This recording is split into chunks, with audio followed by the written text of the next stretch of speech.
Okay, welcome boxing fans to another edition of the Zabtyson Boxing Show. So let's get to it. Been a while, been a few weeks now since I've done a show, sorry about that. But let's jump right in and talk about the fights that have been going on. Starting back on May 21st, you had Bernard Hopkins taking on John Pascal once again in a rematch. Hopkins, like I said he would do, he beat him once again. Actually even beat him worse than he did the first time, but this time the judges got it right and gave him the decision. So good for them, and glad they didn't rob him again. So Hopkins becomes the oldest champion ever in boxing history, of course passing George Foreman at 45 years old. Hopkins 46 years old in like 4 months or so. So don't expect that to be broken anytime soon, but we'll see. And congratulations to him. Just a great, masterful performance once again. He had Pascal hurt 2 or 3 times that I could tell. That was pretty noticeable to me, at least. And Pascal did have him hurt, I think, once. I think it was the 3rd round. But I think I had Pascal winning like 3 rounds at the most. But Hopkins, just another dominating performance over Pascal. Pascal just ran from him the whole time, basically. And all he did when he threw punches was just wing his punches. And he didn't really land anything at all, except for that one, I think it was a overhand right that he just happened to land on Hopkins in the 3rd round that kind of buckled Hopkins a little bit. But other than that, pretty much a flawless performance from Hopkins. So anyway, he is the new light heavyweight champion of the world, and officially he should have been last December, of course, but they robbed him, but they got it right this time. So that's that. And now he will look to fight Chad Dawson in his next fight. They're looking at sometime in the fall, it looks like, so looking forward to that. And of course Dawson was on the undercard against Dawson-Diaconu, and he dominated, beat him. It wasn't a very exciting fight for Dawson. For a Dawson fight, it definitely was not very exciting for a typical Dawson fight, because he usually just lets his hands go, lets the combinations to the head and body go, and he didn't really do that. He fought a much more technical fight, but I mean, it was still a good performance. He got the win, did what he needed to. He won. It was his first fight with Emmanuel Stewart. Don't know if that might have been why he kind of changed, if he was kind of loading up with 1 punch at a time or here and there, so maybe he wasn't just letting his hands go. But I think he's much more effective when he just lets his combinations go throughout the whole fight. So anyway, I would have actually picked Chad Dawson to beat Bernard Hopkins, but after that kind of performance, and seeing that Dawson could put in a performance like that, I'm gonna have to change that pick, actually, because I think Hopkins, for one, will get inside Dawson's head, and Dawson will be a little, intimidated, just the fact that he's fighting Bernard Hopkins, and Hopkins can just basically make him fight his type of fight, to where Dawson will not want to be the aggressor, really, I think.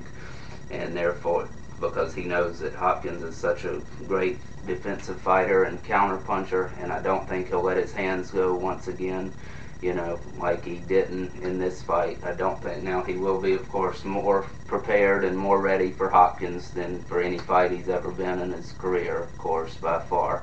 But I just don't think he'll be willing to let his hands go against Hopkins, because he'll be afraid of being countered. So I think Hopkins will probably beat Dawson, but we'll see. I mean, I could be wrong. If there's anybody that actually could beat Bernard Hopkins, Dawson would be the guy I would pick to do it in the light heavyweight division, or middleweight or super middleweight divisions. Anybody that could possibly fight Hopkins, I think he's about the only one that would have a good chance, simply because of the fact that he does let his hands go. If he fights that type of fight, how he usually does, where he just lets his hands go the whole time, I really don't see any way that Hopkins could beat him, because Dawson would just outwork him over 12 rounds. But if Dawson doesn't let his hands go and fights the type of fight he did in this last fight, or even a step up from that, but he just doesn't fight his normal type of fight, then I think Hopkins would beat him and just, he'd just outpoint him,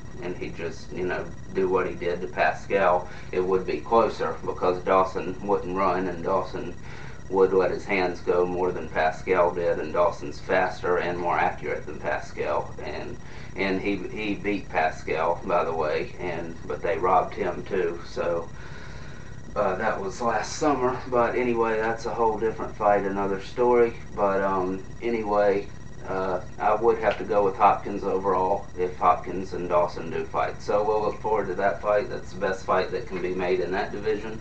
So want to see that, and that's looking like maybe sometime in the fall. So that'll be a good fight to look forward to. Good fight for both guys. So that's that.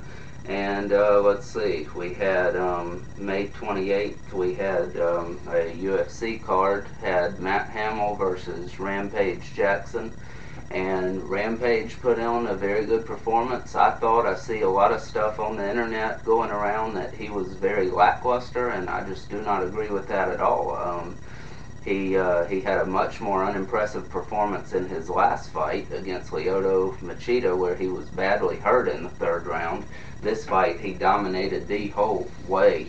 Hamill, every time he tried to take Jackson down, he stuffed the takedown. He avoided it, he stopped him, and not only that did he just stop the takedowns, but every time he stopped the takedown, when Hamill was backing up, Jackson either threw a knee or he let his hands go. So he was not only just defending against that, he was also countering after he defended that, and I thought that was very impressive on Rampage's part. And Rampage landed some good combinations. I think he hurt him in every round at least once, and I mean, he just dominated the fight. I do not think he really has a chance against John Jones, who's the light heavyweight champ there. That guy's just unbelievable. But I don't think Rampage can beat him or anything, but I do give him credit for this fight. He did put on a very good performance, in my opinion at least. So we'll see what happens there. That was the UFC card, and that was the fights from May 21st. So that's going to be it for this video. I'll make a video here soon talking about the fights tonight, Saturday, June 4th. We've got three fights coming up that I want to talk about. So stay tuned for that, and that's it for this show. Thanks for watching.